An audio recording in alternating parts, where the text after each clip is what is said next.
So one of the questions that I get a lot is, you know, what hook do I use for each situation? And I thought it'd be good. We're literally going to go through my hook box that I carry in the boat, and I'm going to show you. Even though Trocar makes, gosh, I don't even know how many hooks. You know, I kind of keep it pretty simple.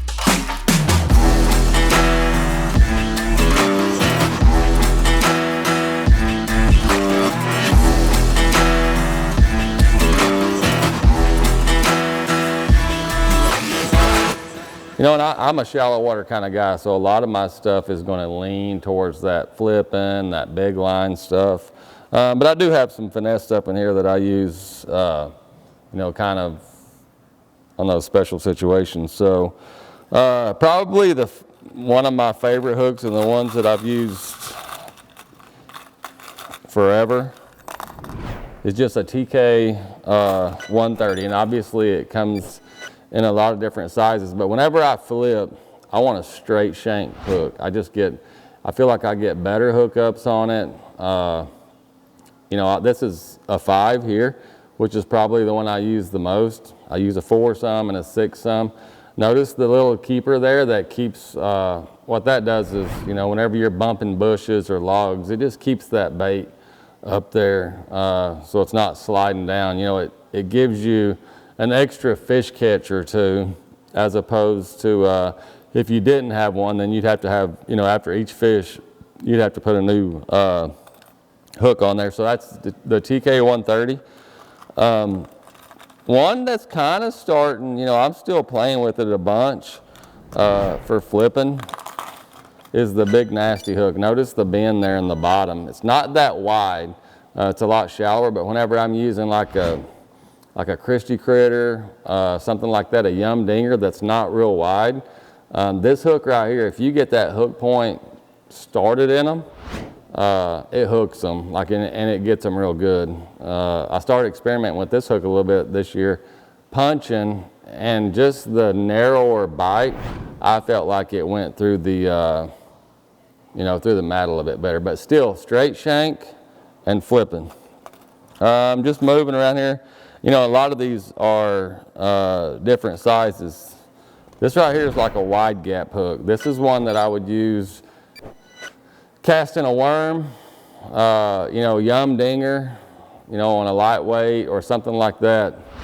It fits on better. It's in line, and you can get a hook in them way out there. And one of the big things about a casting hook is I want the diameter to be a little bit smaller than the flipping. You know, flipping, I'm 15 or 20 feet out there. I got big line on it. I'm gonna push that hook through no matter how big it is. Once I start casting out there, I want something a little bit smaller because I don't have as much leverage whenever they're 50 yards out there to be able to put that hook point in there. But casting hook, any kind of soft plastic, even a swim bait, that's a really, really good hook. This is a little bit different style, like a floating worm or something like that. This one is real narrow diameter, so you know I'm getting into these smaller worms, the 6 inch, the 5 inch, things like that. You know, I got a lot of treble hooks in here, and my basic thing on treble hooks is, you know, like a XR50, like a rattle bait or a crankbait. You know, I like to go a little bit bigger on the sizes. So if I get a bait in and I can switch them out and go a step up, I'll do it. But just round, I'm still a round bend kind of guy. I like a lot of round bend trebles as opposed to the other style. A lot of frog hooks, you know, just replacement frog hooks.